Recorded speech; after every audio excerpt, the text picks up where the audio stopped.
Hello, my loves. How are you? I've been thinking about you and I've been wanting to bring forth some supportive messages for you during this process. And there were so many things sort of floating around in my head. I did not know where to start. And so you sometimes may see me use the cards to sort of bring forth and pull out the messages that are circling around in my head.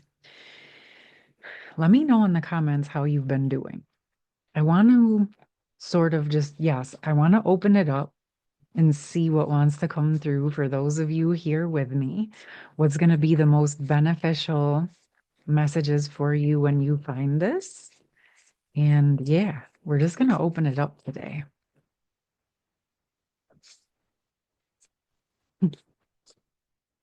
Wow. Okay. Interesting.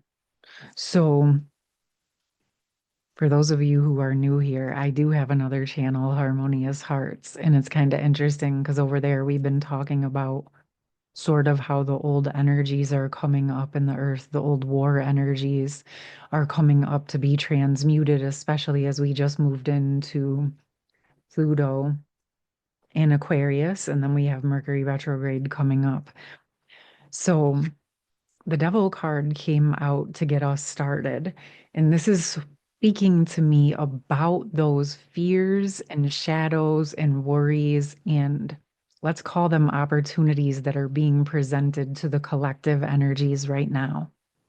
And this does go with some of the things I was thinking about talking to you about. And it's coming down to our capacity to be able to face our fears.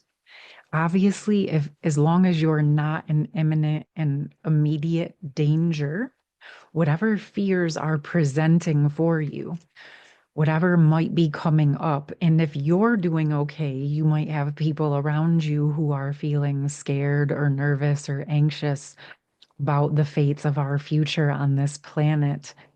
And so you can really drop into finding the parts of you or supporting people through finding the parts of what is being triggered. And what I mean by that is most people are feeling fears or even feeling strong emotional reactions or opinions on topics because they are wanting to mitigate a trauma that they have experienced before. So if they had a similar experience or something in these topics are coming up to the surface that are connected to a trauma they experienced, it brings all of that trauma back up, all of the triggers, and then they want to mitigate that feeling for themselves and oftentimes others. I used to do this all the time myself. And really what that is a trauma response. Okay, and we're going to honor it. We're going to talk about the triggers are an opportunity, just like facing our fears or facing the uncomfortable is an opportunity to become more embodied in ourselves by and through facing whatever uncomfortable thoughts, feelings, or memories that are coming up. Now, again, remember, I'm not talking about if you're in immediate danger. If you are in immediate danger, you move and you go take care of yourself however you need to. But if you're simply in a safe place in this exact present moment, but a trigger is coming up in your system, some of the things that can be helpful is to notice where do you want to run? Where do you want to hide? Where do you want to freeze? Where do you want to get angry? Where do you want to lash out? Where do you want to fight? What type of response, fight, flight, freeze, what type of response is coming up in your system? And then how can you hold yourself through that process? And what I mean by that is, say, like, for example, you want to fight, you want to lash out. So instead of doing that at a person or a place or a thing, what you can do is actually hold space with and for yourself to process that emotion. Or if the anger is coming up and your thoughts are to like, oh, I should freeze that, I should suppress that.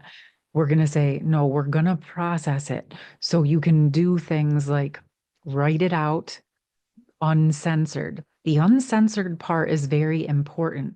This is like a letter you will never send, one where you get to express and share and say everything that you're feeling or sensing or wanting to say, but would probably never actually say to someone. The cuss words, the anger, the frustration, the hurt, the worry. This is the opportunity to process whatever's coming up in your system now, but also it's an opportunity to process where that original trigger started it from.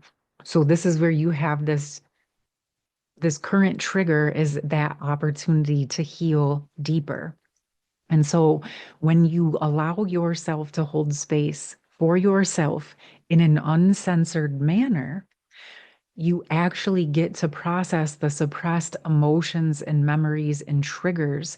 And when you're in a safe place and you can actually do that, what this does is it helps the essence and the energy actually move out of your cells and out of your body so that it's not such a strong emotional trigger in the future. This may take a few times for the trigger to subside, but you are retraining your nervous system, you are retraining your reaction system and your protective mechanisms to actually deal with the truth of what's happening instead of simply reacting from a trauma response. And this is important because a lot of people make decisions out of trauma responses that might seem smart and intelligent and logical in the moment. And it's not to say that there's none of that there, but you also might be preemptively mitigating something that's not even true. And so you freeze or wall off or block out something that actually may potentially be positive for you. You see what I mean? So this is where you really want to check in. Am I in immediate danger? No, I'm not in immediate danger. What's coming up for me? What am I feeling? Do I want to fight, flight, freeze, run? What do I want to do? And how can I work with that part of myself so that that part of myself can process that true emotion and actually start to get underneath the trigger at the roots of where it originated. Now, I also want to say with some of you, and it might actually even be an ingrained ancestral survival response. So you may not even have a specific memory. You just might feel those survival protective mechanisms.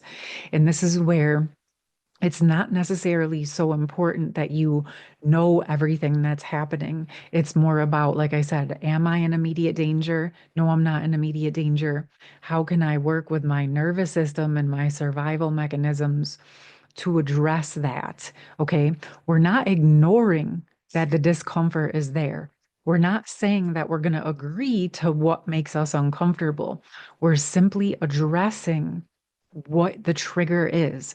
Because once you can address the trigger and move through the parts of you by, like I said, like writing it out and kind of uncensored. Another thing, sometimes I like to personally get in my car, get on the highway and yell it out, get it actually out of my cells, not aimed at anybody in particular, but just letting myself be uncensored. Sometimes I do it through painting or artistic work. Some people dance or run or box or whatever have you. It's more importantly that the emotion and the energy and the thoughts get to come out of your body in an uncensored way that is not harmful to you or anyone else. And it's helpful to take this step on your own for yourself so that you can get comfortable with allowing yourself to express these discomforts in an uncensored way. And so, say, for example, you feel really triggered by somebody and you want to address it with them, but you're in a major trigger. Your trauma response is what's running you. You want to yell, you want to fight, you want to project, you want to blame, you want them to fix it. But this is where you're going to pump the brakes. And as you pump those brakes, you're going to take responsibility for your own trigger And as you do that and you address the trauma response and the protective mechanisms, what will happen as you do that uncensored work for yourself, you start to dissolve and unravel the intense emotion or trauma response. And you can start to get down to the truth of what you actually want to say to that person so that you can find a genuine solution.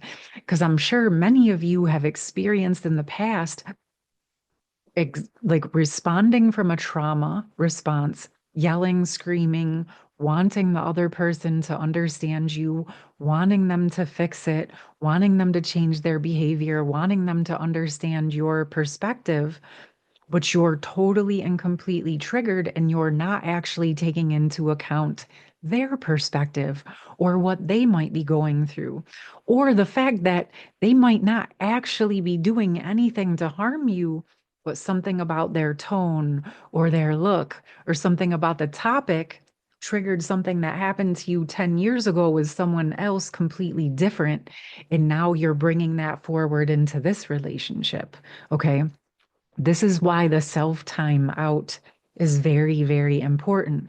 And you can use this not just in your relationships, but say if something on the news or in politics or in the world is triggering you or concerning you, you can take these same exact principles and apply them to those situations. Because oftentimes on those bigger global scale issues, you in and of yourself are not in a position to go and help all of those people in the way that your heart is wanting to. But what you can do is work with the trigger within you, uncensored, get to the core of what it is that you actually want to see instead of reacting from your trigger and trauma response, and start to formulate some solutions on what you want to see in the world. And then how can you become the embodiment of that and show up in the world in those ways? Because the truth of the matter is, the only thing you really have control over is you in your responses, in your own embodiment. Okay. And obviously, if you have children or pets, you have that responsibility to guide and support them. But outside of those, your only thing that you really can control is yourself. And so your most powerful tool is going to be learning how to harness your own energy and essence, learning how to manage and process your triggers so that you can show up in the true essence in a transformed manner with genuine solutions versus a projection of wanting someone else to fix your problem. And this does actually really start to play into what we're looking at on a global scale when we are looking at systems to be responsible for us. It's really important to move into your sovereign energy as much as possible. I talked about that on my last video, and really take that self-responsibility and focus on what you're actually capable of doing. Because this does multiple things. One, you're addressing the part that you can fix. And also, it's helping you feel in control of your own energy once again.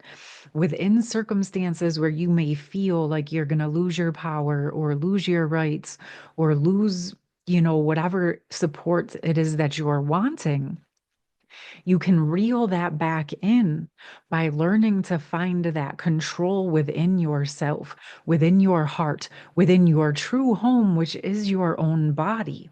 And so, regardless of what the outer circumstances are, you're retraining your nervous system to be comfortable and alert and aware and steady and stable and safe, regardless of what is happening. Okay.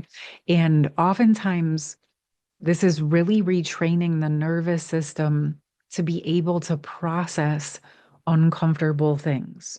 Okay. And this is important because for many generations, people were taught to suppress, ignore, and deny the traumas they were experiencing. And even in some cases, if they did address it or bring it up, people were shushing them and telling them to ignore it, let it go away. And I can say that I know this is true because I've seen it in my own family. I've witnessed it in the older generations. And it was just what they knew how to do to survive. There is no judgment.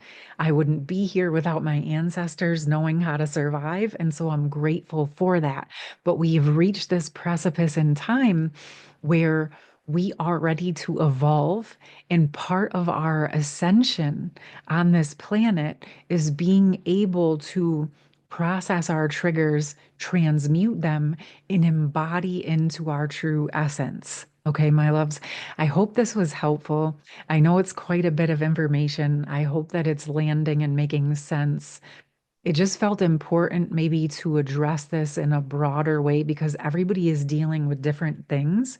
And so maybe you're already doing your own version of this and this might be helpful to share with someone else. There are a lot of other tips and tools that I use to sort of transmute my own triggers. So maybe I'll come on with some more videos around that. If you find that helpful or think it would be helpful, let me know in the comments. But most of all, I want to thank you for your presence here. Thank you for being open to supporting yourself and embracing all of these parts of yourself, even the uncomfortable parts, because it's within facing our fears and within facing the uncomfortable emotions that we learn how to embrace and love ourselves. And the more we show up for and love ourselves and hold space for ourselves, the bigger capacity we have to show up in this world in love and unity and support for others. Okay, my loves. So, again, thank you so much for your presence here. Again, I hope it was helpful and I hope you have a beautiful rest of your day. Much love. Bye.